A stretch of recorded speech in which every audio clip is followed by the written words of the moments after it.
तो नमस्कार और एक बार फिर से स्वागत है आपका आपके अपने YouTube channel Galaxy teachers classes में। और हम पुनः उपस्थित हो चुके हैं आपके लिए एक महत्वपूर्ण क्लास लेकर। और जो हमारी आज की क्लास है वो प्रत्यय पर आधारित है। पिछली क्लास में भी आपने देखा था कि हम लोगों ने प्रत्यय का परिचय देखा। सबसे पहले प्रत्यय क्या होता है और कितने प्रकार के प्रत्यय होते हैं, शब्द के अंत में लगने वाले प्रत्यय कौन कौन से होते हैं, धातु के अंत में लगने वाले प्रत्यय कौन कौन से होते हैं, इसको हमने जाना था। उसके बाद हम लोगों ने पिछली क्लास में अक्त और लेप प्रत्यय का अध्ययन किया था। अक्त और लेप प्रत्यय दोनों हमारे पूर्वकालिक प्रत्यय होते हैं। पूर्व काल की क्रिया बनाने के लिए इनका हम प्रयोग करते हैं।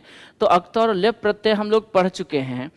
आज जो हमारा महत्वपूर्ण प्रत्यय है, तो आज का जो हमारा प्रत्यय है वो क्या है? तुमुन प्रत्यय। ठीक है, आज का जो हमारा प्रत्यय है वो क्या है? तुमुन प्रत्यय। हम लोग सबसे पहले ये समझते हैं कि तुमुन प्रत्यय हमारा कैसा प्रत्यय है। तो देखिए, हम लोग कृत प्रत्यय पढ़ रहे हैं, है ना। कृत प्रत्यय मतलब वो प्रत्यय जो धातु के अंत में लगते हैं, तो कृत प्रत्यय हम पढ़ रहे हैं। तो पहली बात तो ये कृत प्रत्यय है, तुमुन प्रत्यय, है ना। तुमुन प्रत्यय कैसा प्रत्यय है? कृत प्रत्यय है। और कृत प्रत्यय में भी ये कैसा प्रत्यय है?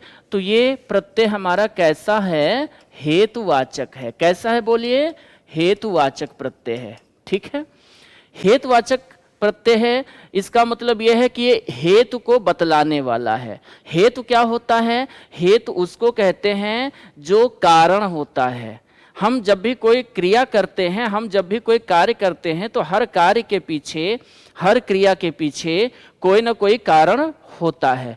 तो जो क्रिया का कारण होता है, उस कारण को बतलाने के लिए हम तुमुन प्रत्यय का प्रयोग करते हैं। और कारण बतलाने वाला होता है, इसलिए हम इसको नाम क्या देते हैं? हेतुवाचक प्रत्यय। और किस अर्थ में इसका हम प्रयोग करते हैं? तो ये हमारा प्रत्यय जो है के लिए के अर्थ में। किस अर्थ में बोलिए?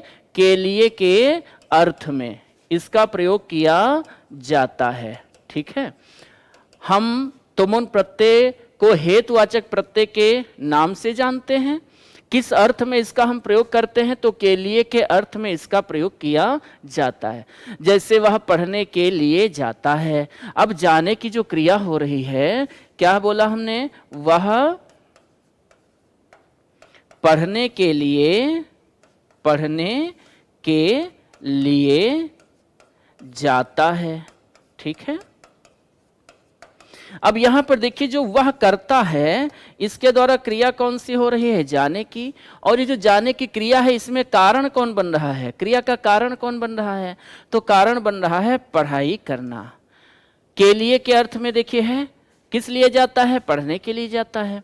तो जहां पर क्रिया का कारण बताना होता है, या के लिए के अर्थ में हमें जो है रूप बनाना होता है शब्द का, वहां हम किस प्रत्यय का प्रयोग करेंगे? तुमुन प्रत्यय का प्रयोग करेंगे। ठीक है, और तुमुन प्रत्यय में जो तुमुन प्रत्यय है, इसमें उपदेश अजनुनासिक से उ और ना का हो जाएगा लोप। तो शेष क्या रहेगा? तुम शेष रहेगा। क्या शेष रहेगा? तुम शेष रहेगा। मतलब जब हम तुमुन प्रत्यय का विधान करेंगे, प्रयोग करेंगे, किसी भी धातु के अंत में तुम प्रत्यय को हम जोड़ेंगे, तो तुम प्रत्यय में केवल तुम शेष रहेगा। और जो अंतिम उ है और ना है, उसका क्या हो जाएगा? लोप हो जाएगा। ठीक है, और महत्वपूर्ण बात यह कि तुमुन प्रत्यय से बने हुए जो पद होते हैं, ये पद क्या होते हैं? अव्यय होते हैं। ठीक है, ये तुमुन प्रत्यय से बने हुए पद क्या होंगे? अव्यय होंगे। ठीक है, हम लोगों ने पिछली क्लास में जो अक्त और लेप प्रत्यय पढ़े थे, अक्त और लेप प्रत्यय भी क्या बनाते हैं? धातु से अव्यय बनाते हैं। और तुमुन प्रत्यय भी धातु से क्या बनाएगा? अव्यय बनाएगा। और पहचान याद रखनी है, तुमुन का शेष क्या रहेगा? तुम शेष रहेगा। ठीक है, चलिए उदाहरण देखते हैं। तो उदाहरण में हम लोग, जैसे ये हमने धातु लिख ली, और इस धातु के साथ हमने प्रत्यय कौन सा जोड़ दिया? तुमुन। तो पठ के साथ तुमुन लगाएंगे, क्या बनेगा? पठितुम बनेगा। अच्छा, यहां पर एक चीज और समझ लें, यहां पर एक चीज और समझ लें। हमारी जो धातुएं होती हैं, उन धातुओं में ऐसी धातुएं जिनके अंत में स्वर नहीं होता है, ऐसी धातुएं जिनके अंत में स्वर नहीं होता है, पिछली क्लास में भी समझा था, फिर से समझ लें। तो ऐसी धातुएं जिनके अंत में स्वर नहीं होता है, उन अधिकांश धातुओं में इट का आगम होता है। किसका आगम होता है? इट का। ठीक है, और इट के टा का लोप हो जाता है तो शेष क्या रहता है? ई। जैसे आपने अभी देखा, हम लोगों ने एक धातु ली थी, कौन सी? पठ। और पठ धातु के अंत में कोई स्वर नहीं है। पठ धातु के अंत में क्या है? विशुद्ध व्यंजन है, बिना स्वर का व्यंजन है। तो इसके साथ जब हम तुमुन जोड़ेंगे तो यहां पर इट का आगम होगा, और इट का आगम जब होगा तो इट में टा का तो लोप हो जाएगा, शेष क्या रहेगा? ई। और वो ई का स्वर कहां जुड़ जाता है? ठा के साथ। तो यहां क्या हमारा शब्द क्या बना? हमारा पठितुम बना। पठितुम मतलब पढ़ने के लिए। ठीक है, ऐसे ही धातु है हमारी गम। ठीक है, अच्छा, हमने कहा अधिकांश धातुओं में ऐसा होता है, कोई जरूर नहीं कि हर धातु में हो। अब जैसे गम धातु है, तो गम धातु के अंत में भी हमारा शुद्ध व्यंजन आया है, बिना स्वर का व्यंजन आया है। ऐसा व्यंजन है जिसमें स्वर नहीं है, लेकिन यहां पर इट का आगम नहीं होगा, बल्कि परिवर्तन क्या होगा? जो गम में मां है वो मां ना में बदल जाएगा। मां किस में बदलेगा? ना में। तो शब्द क्या बनेगा? गंतुम। गंतुम मतलब जाने के लिए, पठितुम मतलब पढ़ने के लिए, गंतुम मतलब जाने के लिए। ठीक है, हस धातु है, और हस धातु के साथ हम प्रत्यय जोड़ रहे हैं, कौन सा? तुमुन। तो क्या बनेगा? हसितुम। क्या हो जाएगा? हसितुम। और हसितुम का मतलब हंसने के लिए। ठीक है, ऐसे ही लिखा है, दा धातु है और प्रत्यय हम जोड़ रहे हैं, कौन सा? तुमुन। तो क्या हो जाएगा? दातुम। दातुम मतलब देने के लिए। ठीक है, दृश्य धातु है, और दृश्य धातु के साथ हम प्रत्यय जोड़ेंगे तुमुन। तो यहां पर परिवर्तन क्या होगा? तुमुन का तुम शेष रहता है, और तालव्य शा के आगे जब ता होता है तो तालव्य शा मूर्धन्य शा में बदलता है, और मूर्धन्य शा का जब ता से योग होता है तो ता बदलता है टा में। और इस प्रकार से ये हमारा उदाहरण क्या बनेगा? दृष्टुम। क्या बनेगा? दृष्टुम। दृष्टुम मतलब देखने के लिए। ऐसे ही अगला उदाहरण है, प्रच्छ धातु है, और प्रत्यय कौन सा है? तुमुन प्रत्यय है। तो शब्द क्या बनेगा? प्रष्टुम। क्या बनेगा? प्रष्टुम बनेगा।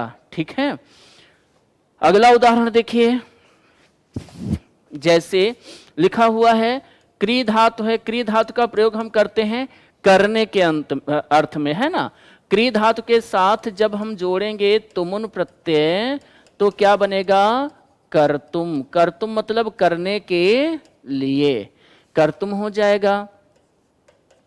इसना धातु है, तुमुन प्रत्यय जोड़ देंगे तो क्या बनेगा? इसनातुम। इसनातुम मतलब नहाने के लिए, है ना। अच्छा, अगर धातु हमारी क्या है? मान लेते हैं धातु क्या है? श्रु। श्रु मतलब सुनना, और तुमुन प्रत्यय जोड़ेंगे तो क्या बनेगा? श्रोतुम। श्रोतुम मतलब सुनने के लिए। ठीक है, श्रोतुम मतलब सुनने के लिए। ज्ञा धातु है, ज्ञा मतलब जानना, और तुमुन प्रत्यय जोड़ेंगे तो क्या हो जाएगा? ज्ञातुम हो जाएगा। ज्ञातुम मतलब जानने के लिए। ठीक है, वच धातु है, और वच धातु के साथ तुमुन प्रत्यय जोड़ेंगे तो ध्यान दीजिए, अगर धातु के अंत में चा हो या क्या हो? जा हो। ठीक है, अगर धातु के अंत में, ध्यान दीजिएगा, अगर धातु के अंत में क्या हो? चा हो या क्या हो? जा हो। ठीक है, धातु के अंत में क्या हो? चा हो या जा हो, तो इस चा और जा की जगह पर आदेश क्या हो जाता है? का। अगर धातु के अंत में चा है या जा है तो चा और जा की जगह पर आदेश क्या हो जाता है? का हो जाता है। तो यहां देखिए, वच धातु में चा है अंत में, तुमन प्रत्यय जोड़ेंगे तो क्या बनेगा? चा का आदेश हो जाएगा, क्या हो जाएगा? वक्तुम। वक्तुम मतलब कहने के लिए।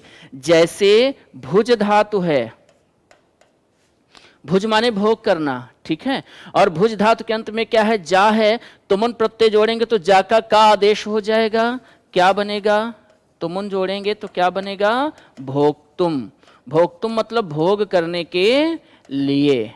ठीक है, नी धातु है, और नी धातु का मतलब होता है ले जाना, तुमन प्रत्यय जोड़ेंगे क्या हो जाएगा, नेतुम। नेतुम मतलब ले जाने के लिए, नेतुम मतलब ले जाने के लिए, ठीक है। मान लेते हैं आपसे पूछ लिया गया परीक्षा में जेतुम में प्रकृति और प्रत्यय बताइए। जेतुम मतलब जीतने के लिए, तो जेतुम में प्रकृति और प्रत्यय बताना है, तो क्या बताएंगे, जेतुम में प्रकृति और प्रत्यय क्या बताएंगे, जी धातु है और प्रत्यय कौन सा है, तुमुन, ठीक है। एक चीज और समझ लें, यहां ये सारे स्वतंत्र शब्द लिखे हैं, स्वतंत्र पद लिखे हैं, तो यहां सारे पदों के अंत में आपको मां दिख रहा है ना, और मां कहां से आया, तुमुन प्रत्यय से आया है ना, तुमुन का तुम शेष रहता है। लेकिन इन्हीं पदों का जब हम किसी वाक्य में प्रयोग करेंगे तो हो सकता है आपको मां ना दिखे, जैसे ज्ञातुम लिखा है तो यहां पर ज्ञातुम में मां है और वहां आपको वाक्य में कैसे लिखा हुआ मिले, इस तरह से, ये ज्ञातुम लिखा हुआ है। मान लेते हैं भोक्तुम लिखा है या नेतुम लिखा है, तो नेतुम आपको ऐसे देखने को मिले, जेतुम आपको ऐसे देखने को मिले, दृष्टुम आपको ऐसे देखने को मिले, पठितुम आपको ऐसे देखने को मिले, तो कोई दिक्कत नहीं है। आपने अनुस्वार संधि पढ़ी होगी, सूत्र होता है मौनुस्वार, और मौनुस्वार सूत्र कहता है कि पदांत माँ के बाद अगर कोई व्यंजन आता है तो पदांत माँ का अनुस्वार हो जाता है, और उसी नियम के अनुसार आपको यहाँ पर अनुस्वार दिखाई दे रहा है। कहने का मतलब यह है कि जब हम गद्यांश में इन उदाहरणों को देखेंगे तो हो सकता है इस तरह से ना दिखाई दें, किस तरह से दिखाई दें, इस तरह से, कोई दिक्कत नहीं। इनका उच्चारण करिए, उच्चारण करते समय इन सारे उदाहरण में आपको कौन सी ध्वनि दिखाई देगी, सुनाई देगी, तुम की, और जहां भी तुम की ध्वनि आए वहां पर प्रत्यय कौन सा लिखना है, तुमुन लिखना है, ठीक है। तो ये था हमारा तुमुन प्रत्यय, और ये प्रत्यय उम्मीद करते हैं आपको समझ में आया होगा। आज की क्लास कैसी लगी कमेंट करके जरूर बताइएगा। हम पुनः मिलेंगे एक नए प्रत्यय के साथ अगली क्लास में, तब तक के लिए बहुत बहुत धन्यवाद।